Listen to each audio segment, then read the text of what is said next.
Carlos Arenas es doctor en Historia, ha sido decano de la Facultad de Ciencias del Trabajo de Sevilla. Su labor investigadora ha versado sobre temas relativos a la economía, la empresa y las relaciones laborales en Andalucía. Actualmente ha terminado una síntesis interpretativa de la historia y las instituciones del capitalismo andaluz que piensa publicar, esperemos que pronto, con el título de Poder, Economía y Sociedad en el Sur, Historia e Instituciones del Capitalismo Andaluz. Carlos, tienes la palabra. Gracias, Javier. En primer lugar, quiero dar, digamos, unos datos, unas cifras que de alguna manera nos acercan a la realidad socioeconómica andaluza en la actualidad. Es verdad que hemos crecido y hemos mejorado absolutamente, en términos absolutos, en los últimos tiempos. Estar en esta sala con estos medios ya es un síntoma, es un dato a tener en cuenta. El problema, digamos, son en términos relativos, ¿no? Andalucía está en el furgón de cola de todos aquellos indicadores que miden el progreso, el bienestar social, y está en los puestos primeros del ranking en aquellos valores que miden las lacras. Un ejemplo concreto, el PIB per cápita andaluz, que es, aunque el PIB sea una variable que no, digamos, no sea admitida por mucho, pero en fin, es la más conocida. El PIB per cápita andaluz está a 25 puntos porcentuales por debajo de la media española y está a 40 puntos porcentuales por debajo de la media de la catalana. A nivel europeo, pues Andalucía está en los últimos lugares del ranking de las regiones europeas, ¿no? Lo estaba cuando había una Europa 15 y ahora cuando hay una Europa 28. Entre las lacras, pues ya se ha hablado del 36% de desempleo, pero no solamente eso, sino del subempleo, del trabajo precario y del trabajo de desempleo juvenil, etcétera. Y eso no ocurre desde la crisis, de la mal llamada crisis de hace 6, 7 años para acá. Eso ocurre como una tendencia que viene desde mucho tiempo atrás, desde por lo menos mediados del siglo XIX. Es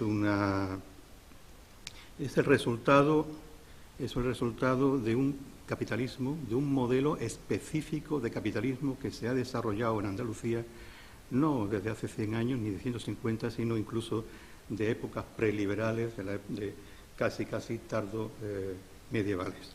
Los rasgos institucionales del capitalismo que se generó al final de la Edad Media, en la Edad Moderna, que continuaron sin sobresalto durante el siglo XIX, forman una vía por la que circula un ferrocarril, que es ese capitalismo, que todavía está condicionando el presente y me temo que vaya a seguir condicionando el futuro. Hay una frase todo el mundo habla ahora de Thomas Piketty, una frase que me parece muy elocuente: el pasado devora el futuro. La historia pesa mucho, no tenemos el riesgo de que se vaya a repetir, como dicen algunos aforismos, sino que no nos ha abandonado. Seguimos un poco dependiendo de ella.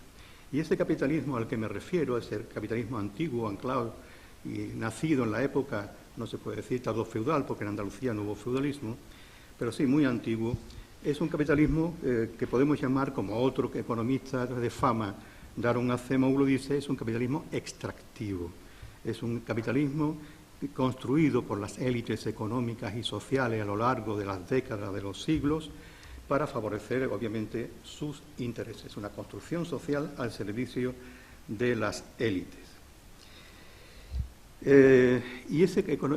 Un capitalismo extractivo es aquel que utiliza los recursos existentes y los que se pueden ir creando de forma, un capitalismo que se apropia desigualmente, unos recursos que se apropian desigualmente, un capital que se apropia desigualmente, pero en todas las modalidades del capital, no solamente la conocida del capital productivo y financiero, que también. La que me parece más importante es la apropiación del capital político. El capital político es aquella capacidad, repito, que tienen algunos grupos sociales para ejercer el poder, dictar leyes y aprovecharse de ellas. Se trata a lo largo de la historia de un poder de iure, justificado por la norma, pero cuando no ha sido posible justificarlo por la norma, pues ha sido un poder de facto. Recordemos pues de los señores medievales, los terratenientes, los grandes especuladores nacionales y extranjeros, las grandes empresas actuales, pues han sido los que han ejercido el poder en Andalucía o bien han tenido la interlocución preferente con el poder en Andalucía para obtener sus ventajas. He repetido muchas veces últimamente, por, digamos, tener un ejemplo concreto y no remontarnos al siglo XV, las fotos que se hacen los presidentes de la Junta de Andalucía nada más que toman posesión, ¿no? ¿Quiénes están allí? Y están en la CEA y están aquellas grandes empresas, los grandes especuladores, los grandes constructores, muchos de ellos sometidos o imputados en fraudes y en corrupciones, están rodeando al presidente o a la presidenta de la Junta de Andalucía. Eso no es una casualidad. Eso significa, o por lo menos presenta, una manera de entender la política, de hacer política, de para quién se trabaja. Claro, cuando se tiene el poder, no hace falta invertir, no hace falta, digamos, competir, no hace falta ser eficiente. Lo que hay que hacer es buscar rentas. Y la burguesía andaluza de siempre, Fernando decía antes, hay que mirar para adentro y cuáles son las razones endógenas de nuestro problema, pues ha vivido cerca del poder y ha sido siempre una burguesía buscadora de renta, y la teoría económica ha dicho mucho sobre los perjuicios que ocasionan al desarrollo económico este tipo de burguesías. Y no solamente buscadoras de rentas, también con el poder ha sido una burguesía que ha usurpado tierras, que ha cometido fraudes y que se ha visto implicada en corrupciones también. No solo, como he dicho antes, el capital político, el capital productivo y el capital financiero ha estado, digamos, mal repartido en la historia y sigue estando mal repartido en el presente y, desgraciadamente, si no se corrige, en el futuro de Andalucía. De la tierra, ¿qué vamos a decir? ¿Qué vamos a decir de los latifundios? ¿Qué vamos a decir del acceso al crédito? Desigual al crédito. ¿Cuánta gente se ha quejado de que los tipos de interés no son los mismos para los grandes que para los pequeños? No digamos ahora con la crisis, la mal llamada crisis, repito de nuevo, digamos el nulo acceso que tienen las pequeñas empresas y los autónomos al crédito. Pero lo más grave de todo eso, yo creo, con ese reparto del capital productivo financiero, es que el capital ha tendido en Andalucía a ser ocioso, es decir, a preservarse en manos de muy poca gente, porque si se reparte, lógicamente hay una competencia por el poder. Si el capital se reparte, está distribuido, como ocurre en otros capitalismos regionales españoles, que son más inclusivos, léase el catalán o el vasco.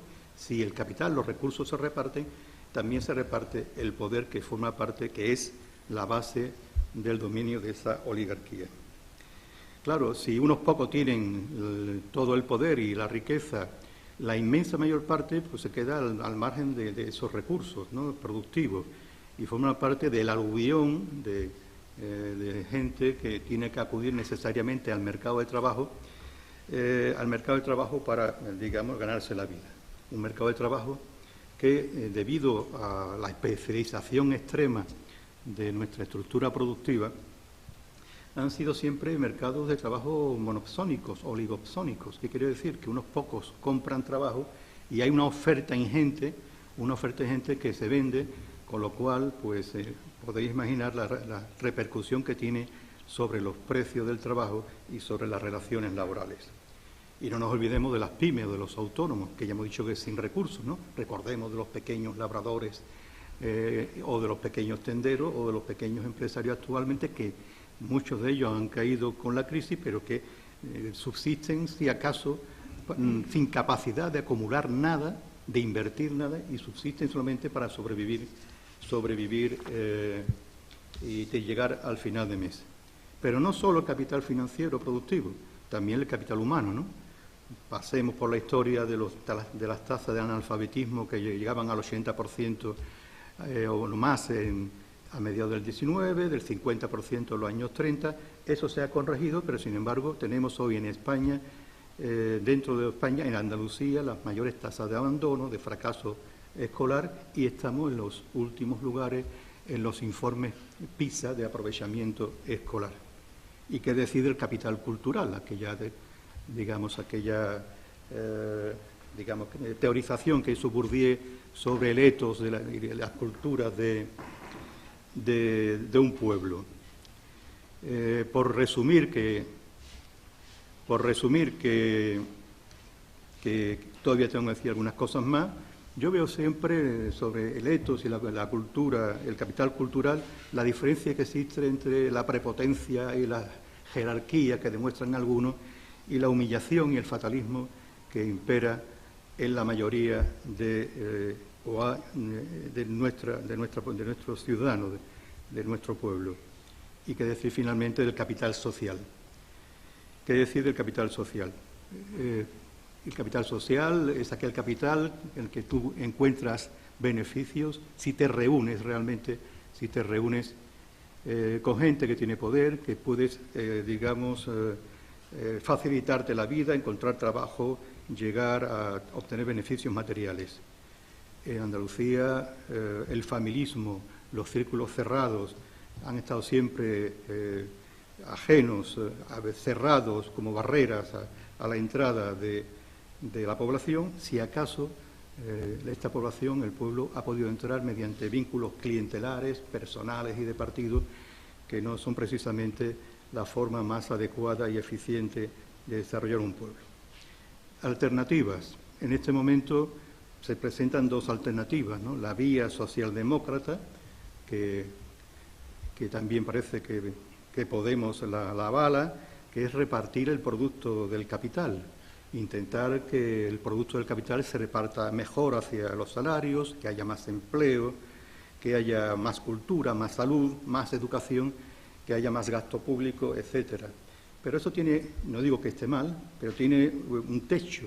Este capitalismo tiene un techo de crecimiento y difícilmente se puede llegar a eso sin crecer más. Y por tanto, como decía antes Fernando, se está buscando la ayuda, una vez más, la ayuda externa, la ayuda norte-sur, como antes la alemana, este-oeste, para que llegue un dinero y repartir. Claro que si el poder está más repartido, el capital político está más repartido, había quien le va a llegar esos recursos que nos vengan de fuera.